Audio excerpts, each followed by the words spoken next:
Hello and welcome back to Scottish Independence Podcasts. This week Marlene and I have a guest in the studio with us, Graeme McCormick. Now, we've talked to Graeme McCormick before, nearly always about his whole system that he's worked out for land tax reform. This is a different topic, so he's put a lot of thought into this, and it's about routes to Scottish independence.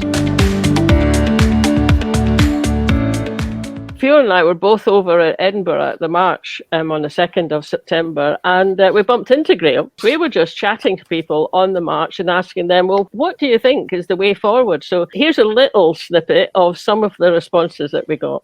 So what do you think the way forward is going to be? As soon as possible. As soon as possible, but I don't know, it looks like referendums kind of. Well, Labour and Tory both seeming to say, no, but... Yeah. I think we just have to keep the pressure up. Yeah, show that we're sensible. See what the turnout, logical see what happens people. At this general election next year. Actually, it's going to be quite important. Yeah. Any ideas about the best way forward? It's really hard to say. I think one thing that needs to happen is just more support, because as more support builds in the public, it gets harder and harder and so obviously undemocratic to say no. So I know a few people who voted no and who are yes now. And one of the things that caused that was Brexit. And I think the turnover of prime ministers went for Boris Johnson and Liz Truss. I think that was the end and for some people. This one's not much better. No. He's kind of maybe better than them, but that's not saying very much. It's really not saying much. And when you see what we could do here, I think the proportional representation in the Parliament is very important. It's what most countries have, most democracies have that. And it leads to stable government, and it lets people really vote for what they want. Yes, exactly. Our first way forward has to be the Rutherglen and Hamilton West by-election, and we have to win that. Otherwise, they'll make hay. We win that, and then we move forward. Now, First Minister in his address in Dundee did say that a majority of independent supporting MPs returned at the next general election will then kickstart the negotiations. Not a request.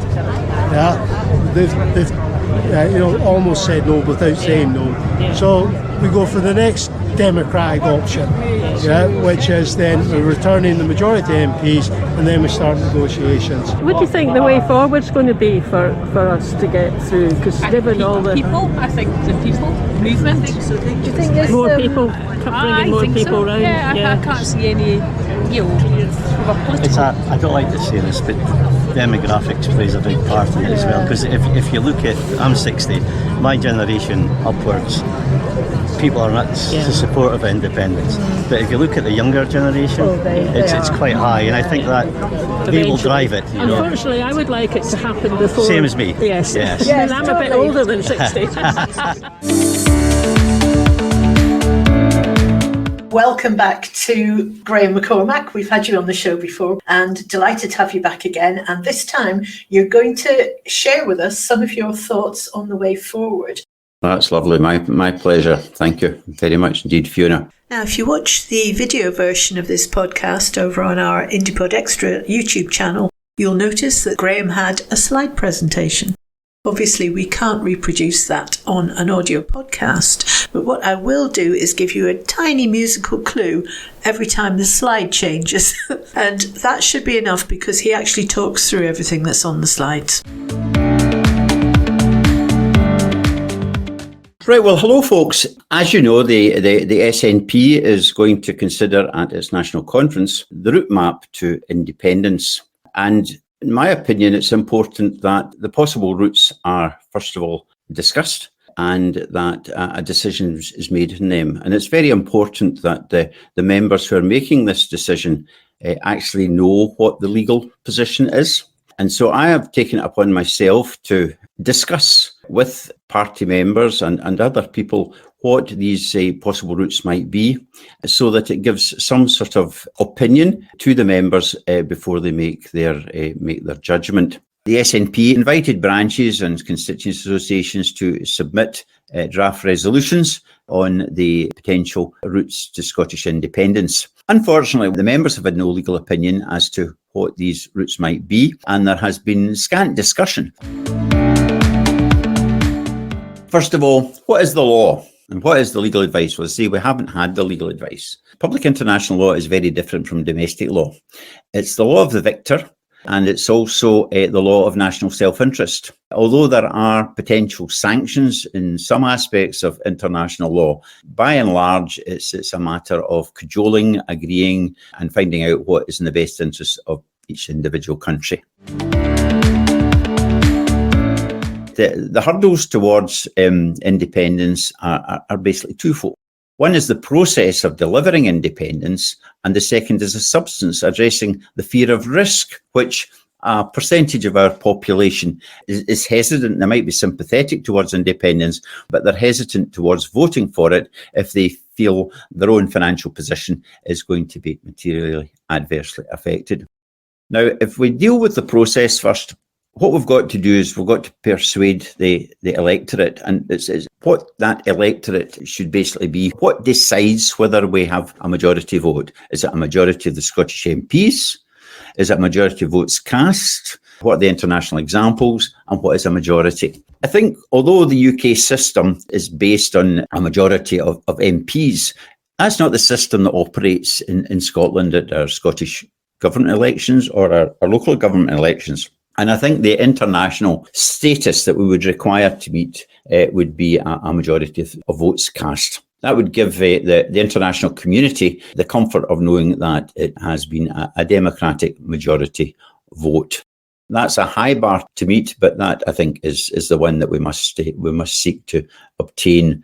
As regards persuading the electorate, international examples, they're all over the place. Some have obtained their majority through referenda, such as happened in Norway. Some have become independent of each other without any referenda, some through the result of war, obviously. But if you look at former Czechoslovakia, they didn't have any referendum at all. It just happened as a result of the kind of votes at a Czechoslovakian election, where it wasn't even actually on. The idea of it two independent states wasn't even in the manifestos of the competing political parties. So international examples, they're not definitive in any way of what we do. And what is a majority? Is it a majority 50 plus 1, or are we really saying, we should be kind of nearer the 60%? The sake of showing a settled will, I think we really need to be plus the 55%, but that's only a view that I have. But the more that we can get, obviously, the better. Delivering independence. Can the SNP deliver independence? I think Humza is planning to use that as the basis of our election manifesto for the next general election. And that largely depends on whether you believe that Scotland can become an independent country without the consent of the UK government, or do you need their consent? If you need their consent, whether from in a legal way or from a practical way, then we're no more than a pressure group. And I think that puts us in an incredibly disadvantaged position because they just say no. But if you believe that we are a sovereign nation and we have the power, the legal power to do so through international law, then that is the way that we should prosecute the next general election, on the basis that we have the sovereignty to remove ourselves from the United Kingdom. So the options following an election vote, which basically gives a majority vote in favour of independence at the forthcoming general election, would be, first of all, there's a Section 30 agreement, which requires the UK government to give the Scottish Parliament the power to call a referendum. I don't really think that that's a possibility, but we'll go into that in a wee minute. There's appealing to the international community. There's a unilateral declaration of independence, or there's the dissolution of the Union. Now, the Section 30, as I say, it requires the UK government's cooperation, and that would then require a further referendum beyond the majority vote in the general election. And I would think that would be a unnecessary duplication, where we already have the views of the Scottish people. There's also the question of timescale. How long would it take to negotiate with the UK government to agree such a referendum? And of course, a referendum, if we did get into the position where we were granted a referendum, the performance of the Scottish government would come into play in the decisions that were being made by the electors. And given that there has been some criticism of the Scottish government's performance, either deserved or otherwise, in the last wee while, that is potentially another problematic area. We've also got to remember the Brexit influence, that having had a referendum where we voted substantially to stay in the EU, but the UK as a whole voted to come out, that the electorate may be less than happy about another referendum, which could be viewed as something along the same lines, or the outlook of it could be on the same lines as what has befallen us with Brexit. So appealing to international community. It's an interesting thing looking at geopolitics over the years. Generally speaking, the international community does not want to get involved in what they consider the internal affairs of another state. This is particularly so when a state is viewed as democratic and westernised. So unless Angus Robertson has got in his back pocket, a letter from Emmanuel Macron or from David McAllister in Germany, that they will use all their influence and power internationally so that Scotland can become independent, then I think that is just not a starter at all. The basic premise of international law, whether we like it or not, is international self-interest, and that to appeal to other countries is probably not a particularly worthwhile event, given that they will not get involved in the decisions within an existing state unless it was actually going to significantly materially endanger their well-being. There's also our friends abroad. I mean, we have a wide diaspora.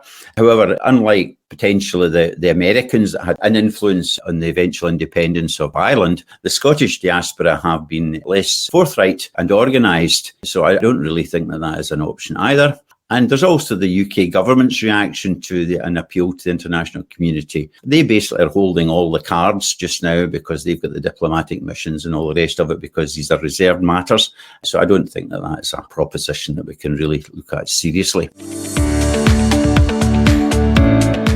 Unilateral declaration of independence. Now, of course, the most famous one was America, but America was a colony of the UK, and we're not a colony. There are those who say that we have been colonised in culture and all the rest of it, and there is obviously some practical application to that, but officially we are not a colony. We were part of the colonisers as part of the UK, and of course, so many of the UK politicians refer to this union being a voluntary union. So, in no way from a legal point of view, as far as I can see, could we be classed as a colony. And it's colonies that have unilateral declarations of independence. There are various international examples over the years.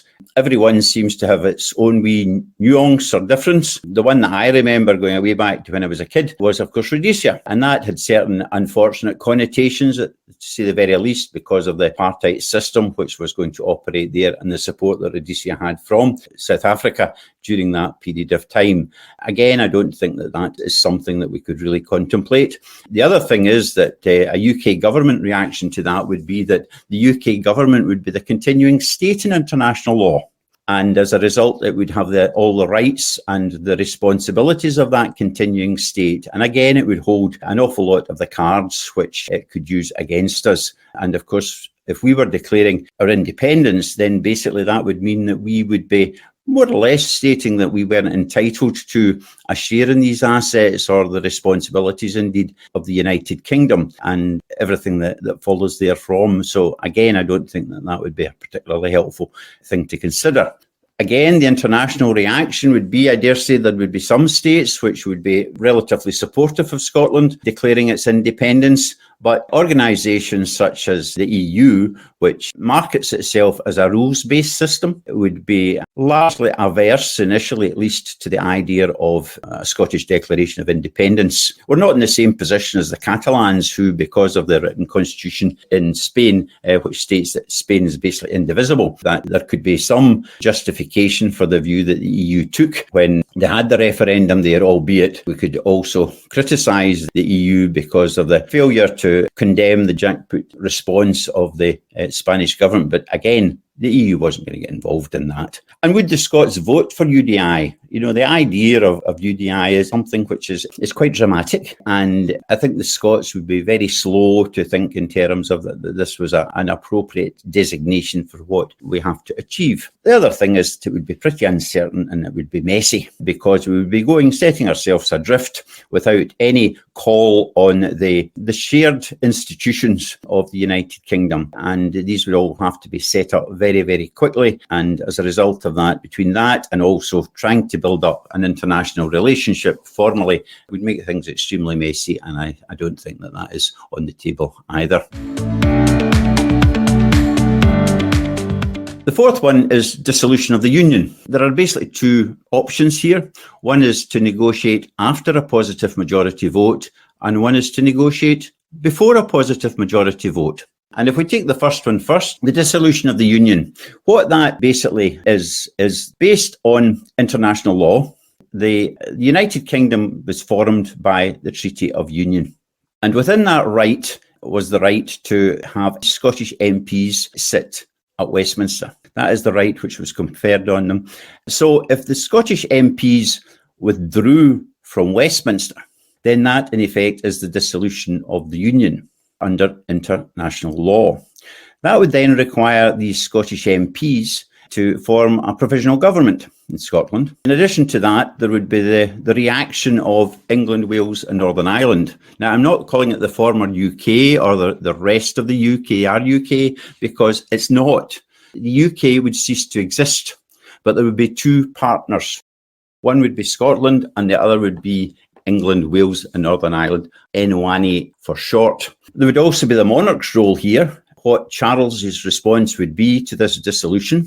And although he's probably on current forum, probably realises that if Scotland becomes independent within a fairly short period of time, we may well be deciding on an alternative head of state. But if he wanted any hope of he and his successors being head of state of an independent Scotland, then he would be well advised to tell NWANE to cooperate in the dissolution of the Union. In international law, dissolution of the Union is a perfectly valid thing to do. There have been various examples of it over the many centuries. Probably the one that we think of most is the dissolution of the former state of Czechoslovakia, which was carried out incredibly smoothly and indeed without any referenda in either the Czech Republic or Slovakia. They just drifted apart very, very quickly as a result of an election in Czechoslovakia. And within about 6 months, they had basically decided the main elements of how they would dissolve. And it is quite interesting, despite the fact that they agreed all these things, there are still certain things which are still working through all these years later. Everyone is different, but dissolution of the Union is certainly something which is very possible. And in fact, the Vienna Convention, there's been 2 or 3 Vienna Conventions, but they actually even allow for how assets and responsibilities can be split in the event of a dissolution and in the event of a dissolution where there is no agreement. There is provision in international law. Now, given that the Treaty of Union was signed many centuries ago, the convention doesn't actually apply legally. The Vienna Conventions are supposed to only apply to agreements which were set up after the Vienna Convention. So strictly speaking, although Britain is a signatory to them, they wouldn't specifically apply. But basically the Vienna Convention codified most of the customary and accepted international law which had applied from international agreements going way back to classical times even. So it's a body of law which is not the same as domestic law. It's largely law either of the victor or of national self-interest and built up over many centuries. Negotiating after a positive majority vote. As I said at the convention in Dundee to the SNP, what if we get a majority of votes, but the UK government either refuses to negotiate or just says no? What do we do? It's very difficult to negotiate with somebody that's not prepared to negotiate. And what could we possibly negotiate if they're not prepared to negotiate? It might be that they might change their tune. And if so, we then have to negotiate on the division of assets and responsibilities and also what we do with the common institutions, Bank of England, DVLA, diplomatic corps, all that kind of stuff. And then again, how long would it take to agree it? It may well be that we're not dealing with nice Mr. Cameron, who agreed in the Edinburgh Agreement of a transition period. So we don't know how long a transition period, if any, would be, and how obstructive or difficult or otherwise Inwani government would be. And also the fact that Inwani would want to be the continuing state under international law so that it could retain its prestigious position in NATO, in the UN, the Security Council, and all the other sort of international agreements in which it is party to. So that would be something which would motivate them, and that would obviously have to be something within the agreement, and that might actually be a bit of a sticking point, we don't know. So what if the UK government doesn't agree? As I say, what do we do? What do we do if they refuse to negotiate and we've already got a positive majority vote? At that stage, we've got to decide whether we just dissolve anyway. The timescale in that case is as long as a piece of string. There's also the international reaction to what we are doing at that stage. If we're talking about a year after the majority vote, or 2 years, or 2.5, 3 years, or whatever, politics and geopolitics may well have changed. Economics of countries, etc., may have changed. So I think it is a very dangerous thing to consider negotiating after a positive vote, because I think we may well end up in some sort of cul-de-sac where we cannot move one way or another. This is negotiating before a positive majority vote. And this is the thing I think that we should really be considering. So what that means is that the SNP and any other party that supports independence who's standing at the general election would be transparent for the electors and our opponents and basically say what we are looking for in negotiating with the UK government and the opposition before a general election. So they know exactly what we're talking about. The Scottish Government's role in this, because they are a product of the Westminster system, the Scottish Government does not have the power to dissolve the Union. It's our MPs who have the power to dissolve the Union because they are there as a result of the Treaty of Union. However, there is a role, obviously a substantial role for the Scottish Government here, because there are a number of people that would assess whether to vote for the dissolution of the Union based on risk to themselves and their families, the material risk. So it really is important that the Scottish Government ensures that the policies it pursues in the next 12 to 15 months are truly national policies and that they appeal to the widest possible audience in the Scottish electorate, and they use the powers that they've got. As I've mentioned before, proper land reform, they could bring that in very quickly to actually increase their budget significantly, to basically ensure that there was more than sufficient funds in the control of the Scottish Government and not through HMRC, to make sure that none of our population were materially disadvantaged by the fact of our dissolution. There would be a need to set up an independence delivery group. And this would basically be a group of experts who are committed to independence. They wouldn't necessarily have to be members of the SNP, but an awful lot of heavy lifting has already been done on currency, banking, and all these kind of things. Constitution. We have a constitution more or less ready, to get us over the line. To prosecute these very, very quickly and have them in the public domain, as well as the delivery group would also be responsible for basically controlling what we give the media and ensuring that the information which is going out reach such a momentum that people wouldn't think that it might happen, but that it will happen. And basically that they would be inspired with confidence to vote for the dissolution at the forthcoming general election. Well, will the UK government and or their opposition negotiate? Because it would be important that it wouldn't just be the UK government that would have to negotiate or be invited to negotiate, but also the official opposition. Now, I fully expect that the initial response would be, well, we're not negotiating anything. But of course, as time wore on, as the election drew closer and closer, and even if the polls showed something like, 40% for dissolution and 60% against, that would have quite a significant effect on the reaction of the unionists as to how they deal with that. Because if we were going to be leaving the day after the election on a majority vote, then that's it, So we're giving them the opportunity to negotiate with us before the election so that things can be agreed, always subject to there being a majority of people voting for independent supporting parties at the general election. So it gives them an opportunity to do that.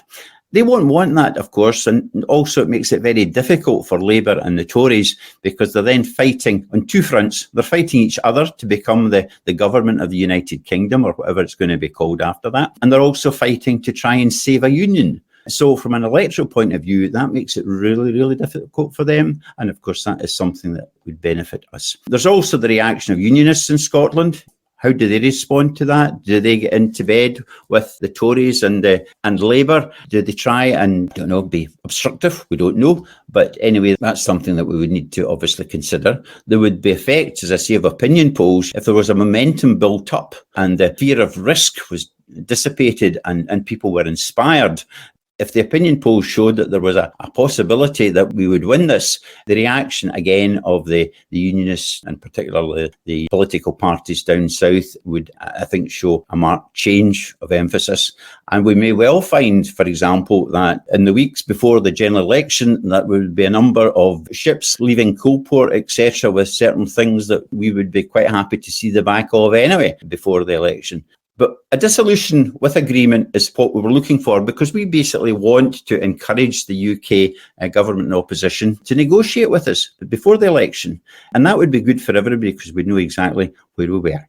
But as I say, you can have a dissolution without agreement. And the beauty of that is, rather than UDI, is because we're not a colony. Under international law, if there is no agreement, until such time as both parties can agree the detail or an overall plan, one former partner cannot unilaterally make decisions on what was formerly a shared institution or shared common property of the former United Kingdom. So if we take something like the Bank of England, which is a national institution, a UK national institution, it would not be in the gift of the Chancellor of the Exchequer of ENWA to instruct the Governor of the Bank of England to do something without the agreement of the Finance Minister in Scotland. Now, they might try and do that, but of course, all these decisions to put them into effect have got to be done by civil servants. And if the Provisional Scottish Government included in its declaratory act of dissolution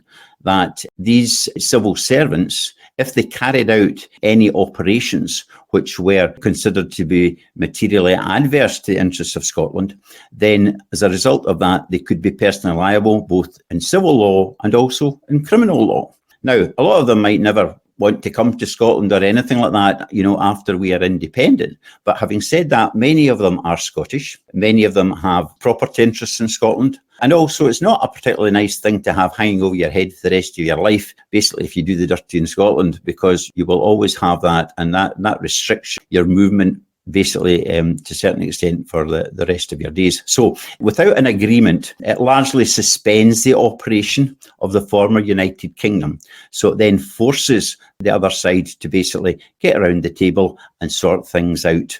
But because we still are entitled to what's called a joint and several right and liability for the assets and liabilities and responsibilities of the former United Kingdom until an agreement is set, that puts us in an incredibly powerful position. Because although we might just be 1/8 the population of the UK, in these negotiations, we are equal partners in respect of what is or what is not agreed. So that's where we're at. And of course, international reaction with a dissolution would be that they would be anxious for these things to be resolved from membership of NATO, UN, etc., etc. So it would put tremendous pressure on Enwani's government to come to the table and get these things sorted out. Otherwise, every decision that is made cannot be unilateral. It's got to be made with the consent of Enwani, and it's got to be agreed with the consent of Scotland too. Independence Delivery Group. The composition of this, as I say, would need to be established with people who are experts. Now, there have been a host of opinions on currency and finance and banking, goodness knows what else. And really, for the next 14 to 15 months, these experts would basically need to get around a table and agree, look, we have got to do something to get us over the line. And we might have our own pet views on modern monetary theory or whatever, but let's just get things over the line, and there are things that we can agree to there. We would require a declaratory act to be drafted by legal draftsmen, and that could be done beforehand and ready to be enacted the day after the general election. It would need to involve fundraising to ensure that there were the funds to maintain the delivery group over the period of 14 months or whatever. And we would probably want the composition to exclude most civil servants, because we don't want them to feel that they've got a conflict of interest between the UK government and the independence movement during the period before the dissolution took place. We would also want the delivery group to have been controlled basically of information which is going to the media, so that is done in our terms. And also how it would advise the Scottish Government and how it could buy the votes. Because let's face it, an election, that's what it's all about. It's buying votes. That's what political parties do. And we need to know how we could buy the votes of the extra votes that we require to have a comfortable majority. Say we need to create a climate of expectation and inevitability. It wouldn't be what if Scotland can become independent, or it will become independent, so that people believe that that's going to happen. Also, as I've mentioned, address the fear of individuals, the fear of risk. And part and parcel of that would be to guarantee public service employment and contracts, such as the people that work for BA Systems, and obviously our civil servants too, and how the new civil service department in Scotland would be created.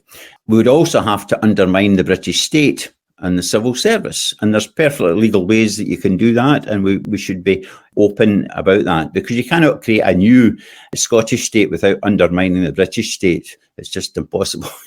As I say, in currency and banking, mortgages, the police, we need to know, what the reaction of the Chief Constable will be on dissolution. I've actually submitted to the Police Board of Scotland a Freedom of Information request to establish what questions were asked of the applicants on the constitutional position, and to include whether things such as UDI, dissolution, etc., what the reaction of the police constable would be to that, and I am waiting a reply. We've also got to turn the previous negatives into positives, whether that's currency, defence, because there's positive messages there to be put, and also pensions, which is an incredibly important thing, both private pensions and the effect of dissolution and private pensions, but also the opportunity to improve the state basic pension. And also there's issues about the borders and export markets and how these would be affected. But because borders is to a certain extent a reserved matter, on dissolution without an agreement, it would mean the border would have to basically stay open. That would be, obviously to the benefit of both sides. And of course, that is what's going to happen at the end of the day. We are going to have an open border between the two former states. I finished this off with just a resolution that was submitted to the SNP Conference Committee.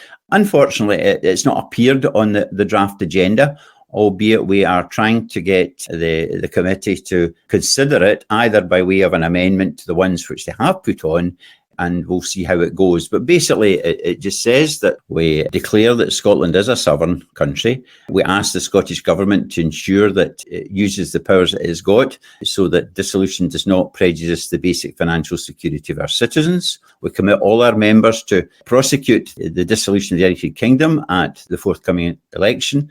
And we basically say that what would happen is that on a positive vote the day after the election, the SNP MPs, and inviting others from other parties too, to withdraw from Westminster, declare the dissolution of the Union, create a provisional government of Scotland, remove the jurisdiction of the United Kingdom Supreme Court, and advise the United Nations and the international community that the kingdom is resolved, and that we will adhere to the Vienna Convention on the Succession of States in respect of state property, and declare that Scotland will take responsibility on an equitable basis for the rights and obligations of the former United Kingdom.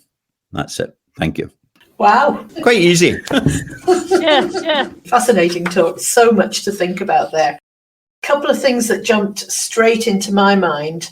The bit where you say we would be equal partners in the UK's assets and obligations, is that not us agreeing to take on trillions of pounds of UK debt? Well, I suppose to some extent that depends on whether you believe in modern monetary theory or not. But no, it doesn't, because basically, in terms of the Vienna Convention, it says that the debt should be equitable, the responsibilities and the rights should be equitable. So the division, whether it's assets, responsibilities, would be equitable. And equitable doesn't mean equal. It means fair. Now, as I've said before, the convention does not strictly apply because it was promulgated long after the Treaty of Union, but it basically restates what was the customary law of international treaties prior to that being basically codified. The other thing to remember too is, Nwani will be absolutely desperate to be classed as a continuing state. So the price of that, subject to whatever agreement is eventually struck, would be that, they would take their share of what the liabilities and the assets would be. So I don't find that as a problem at all. As I say, all these things eventually will need to be agreed somewhere, resolved some way. But if we use the fallback position of the Vienna Convention, then we have an equitable liability and not an equal liability. Great, thank you. That really, that was a useful clarification, I think. I mean, the other thing that just occurs to me is, do we have time to do all this if we've got to set up groups to construct our offer, if you like? If the next general election is going to be in 15 months, that seems like an awful lot for us to do from a standing start. Well, it is a lot to do. But if we're really serious, somebody will shout out, when do you want independence? And we shout out, now. Well, if we mean that, we've got to do it. But, in times of crisis or in times of opportunity with small windows, you do it. And you can do it. It's a matter of basically having the focus on doing it. And as I say, so much of the heavy lifting has been done. Not everything has to be done before we dissolve, but as long as we have that framework in place and we also have the funding arrangements so that we have the source of public funding in place, then these are the main things to have. Because, let's face it, I think under the Edinburgh Agreement, our transition period was going to be something like, was it 18 months? 18 months isn't much longer than 14 or 15 months. So, these things can be put in place. I don't really have a worry about that. I've always found that there is a way through things, that they can be done. Sometimes it's actually better not acquiring a bit of what you were formerly part of. Rather, you're better doing it, from the start. And we have examples of that. For example, in the security issue. I have heard it said by experts that, if Scotland wants to set up its own security system, the best examples of that are the Baltic states. It's not what Britain has just now. And of course, with technology, etc., having moved on tremendously, there is so much that can be done without worrying about the issue of timescales. We will have to concentrate the minds. There'll be a lot of minds that will have to be concentrated, but you can concentrate them for 12 to 15 months, and then, you're independent. And that's what we all profess to say that we want. Not that, oh yes, we want to be independent, but not now. And I actually think this is the best opportunity we have ever had. But we've got to focus on it and put all our efforts into it. And we can do it. Because I really do despair that we will get another opportunity like this, in the next 10, 15, 20 years. We will not get cooperation from a UK government, whether it's Tory or Labour. We've got to actually have a threat and a sanction and say, if you do not negotiate with us, well, we're off. And that's what we've got to do. But in order to do that, we've got to take that element of risk, personal risk, that people might well feel, and the nervousness they might well feel, that, they are materially adversely affected or potentially by this. And that's why the Scottish Government's got to use the powers it's got just now in order to create the funds and the wealth, which it can do. Why it's been so timorous, I don't know. But that's what it's got to do, and create the funds so that HMRC can't get their hands on this. We can then move with confidence. But, this is not going to be done by some gentleman's agreement. Independence, you've got to take it. And we are dealing with basically political thugs in Westminster. Points I wanted to just raise. One is about the Vienna Convention. So I noticed that you said it has provision there for dividing up not just the liabilities, but the assets. So yes, UK's got a lot of liabilities, but the UK has huge assets. So it would be both. So that's reassuring. But I just wondered, you said it was drawn up 1985, I think. What prompted it? What did it emerge from? I think basically what happened was that the UN, obviously the UN was developed after the Second World War, and it gradually wanted to build up some structure, not just to itself, but also to regulate or attempt to regulate the position when certain events happened internationally, where states broke up. There was some form of structure to that. I don't know why it was specifically. I mean, I think the first Vienna Convention, I think, was late 60s, early 70s. But of course, it takes a number of years to be ratified until they've got a certain number of countries that ratify these things.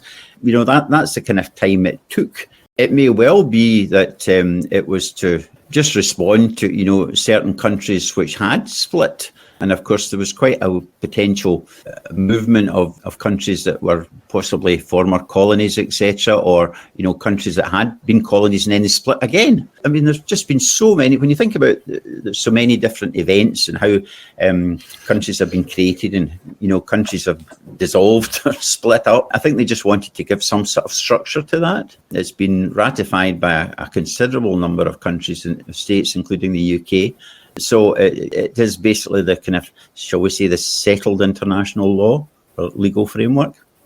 Good. I mean, we know that the United Kingdom has flouted international law itself. I mean, the Caicos Islands, I think, is the most recent example where they just ignored the will there of the people. You know, international law is breached by a number of states when it suits them. But I think if you are dealing with the actual dissolution of the UK itself, you know, that's a different kettle of fish altogether. That's really helpful. I might go and read up a bit about the Vienna Convention, you know, as you do.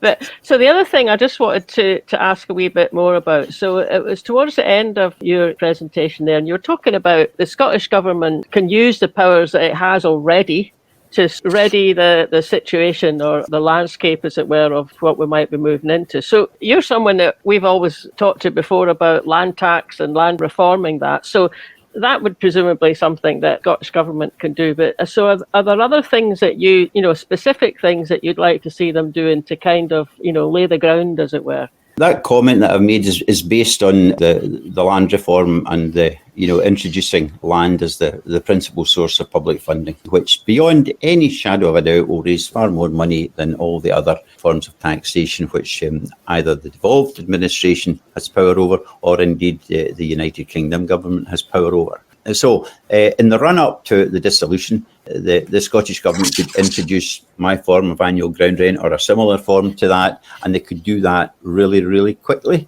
It's really a very simple thing to set up because, again, most of the institutions and the elements of it are already in place. So that could be done.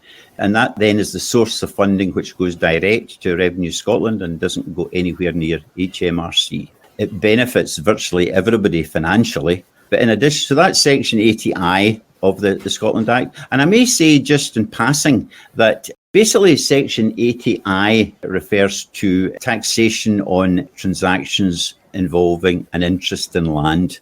Now, transactions doesn't just mean buying and selling.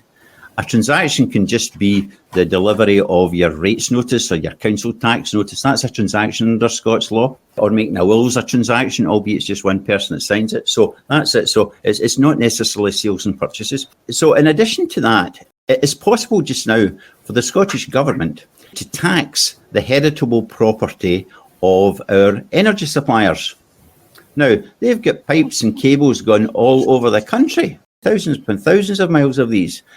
And because that is a heritable asset under Scots law, they could actually charge them for that just now. So there's another wee thing that they could do, or a pretty big thing, in fact. I think I worked out, in theory, £32 per metre length would raise enough money so that everybody in this country, whether they were a private individual or a company, wouldn't have to pay energy if that money was refunded by the Scottish Government to consumers, private consumers and also commercial consumers. It's things like that we've got to think about and do. The other side of it is Section 28, and that's a really interesting one because we have heard some of our ministers, etc., say we don't have the power to set up a universal basic income without the consent of the UK government. Well, that is wrong. What it says is that 28 basically allows the Scottish Government, Scottish Parliament, to create benefits as long as they are not paid for by the Consolidated Fund, which is HMRC, or the National Insurance Fund, pensions and things of that nature. So a universal basic income is not a pension. Under my proposals, it wouldn't be funded by any UK government funding at all. It would be funded by the model of annual ground rent that I'm suggesting. So we can do these things now and we can set them up very quickly. I mean, the Scottish Government has the national insurance number for every resident in Scotland who's registered with the national insurance, so we've got that. It just needs the political will to do it, and we can do these things. Although given that we've not successfully managed to get through legislation like a simple deposit return scheme or the GRA paperwork, without Alistair Jack's head exploding and coming down on us like a ton of bricks, I can just imagine his face if we tell him we're going to tax every metre of oil pipeline. I mean, I wouldn't be at all surprised if Alistair Jack, became, I was going to say, the 6th country to end up on the moon. He might self-propel himself into that. But, I mean, the position is that, if the UK government challenged these things, such as, as bringing in the model of annual ground rent or the universal citizens' income or basic income for everybody, say £200 a week, that's actually grist to our mill. Yeah. Because, unlike the GRA and things like that, which are important, but I mean, they actually affect a relatively small section of our population. This is affecting everybody. And particularly in a time when, people and a lot of people are really suffering, to think that they could have another £200 in their hand every week, it would make the difference between existence and living. And it's these things. So, that would propel us towards independence anyway if they tried to stop it. I don't know. I mean, I just find that, we seem to be a bit timorous.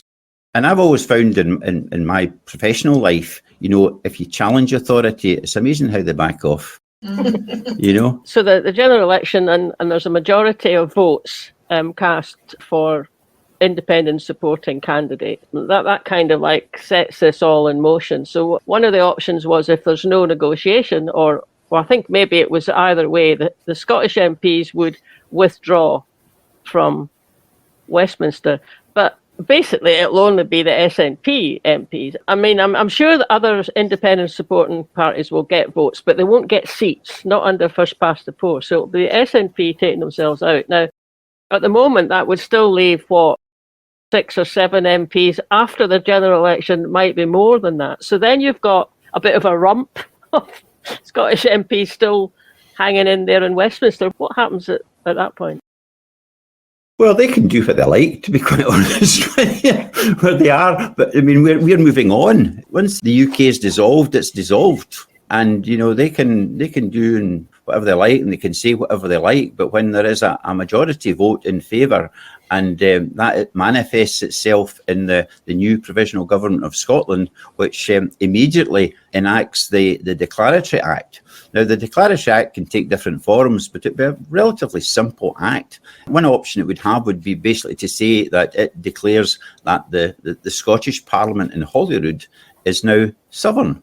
It could say that and transfer these powers, because it's the Scottish MPs would have the power to basically assign their rights to the Scottish Parliament. But that's the way it's got to be done. Scottish Parliament can't do that itself because it is a creation of Westminster.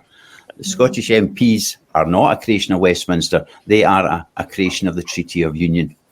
That's really the point. But that would be one way it could be done. Another way it could be done would be for the provisional government to say, no, we will retain the powers meantime until we hold a general election at such and such a time, 6 months, 9 months, something like that. Obviously, there would be a coming together of civic Scotland. We might call it a convention or all the rest of it. But the convention actually gets into play once the deed is done, and we move forward with that. Crucial to this is the Independence Delivery Unit. People with expertise in the different functions that I've said, bringing all this information together. So what we're doing is we're front-loading the transition period before the general election and not after it. That is extremely powerful, and also it takes it out of the orbit of the Westminster system, because, as I say, the civil servants would not be involved in this prior to the general election, but it would be people with expertise that know what they're doing just as well as civil servants know what they're doing, about how you transition and you set up all these sort of frameworks and institutions so they're ready to go the day after the general election. And the other thing to remember is that, of course, there'll be a lot that won't be set up in time, but because under dissolution we are an equal partner, NWANE cannot decide, just to do things unilaterally for these things, because the UK has ceased to exist. So it's got to agree on a an item by item term, what can be done, whether, it's propping up the pound, because we will share the pound for a period of time, obviously, or our commitments for defence and overseas, etc., that kind of thing. These are things that would need to be decided, agreed equally, until we get down to basically finalising the agreement of how we divide our assets and liabilities, etc., etc. That's it. Wow. Wow. I can see the attraction of giving people a vote when the negotiation has been done, because then you know what you're voting for. How much support you're going to get from that remains to be seen, but fascinating.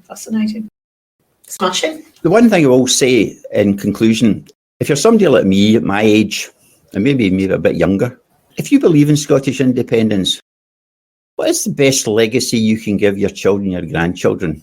Is it to leave them £1,000, or is it to contribute £1,000 to deliver independence and the opportunities that they will have in the years and decades to come afterwards? And I think that's what we've got to start focusing on. It's not a hobby. This is a real mission, and we've got to be evangelists for that. And we can do it if we believe it.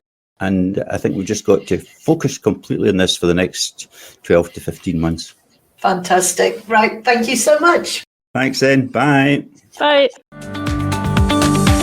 Plenty of food for thought there. And thanks again to Graeme for coming in and talking us through it. We've been keeping track of how many different routes to independence people are coming up with. And it's safe to say there's no shortage of different options that people are thinking about. Which one ends up being the route we take still remains to be seen. But for now, thank you very much for listening, and we will catch you next time. Bye now. Bye.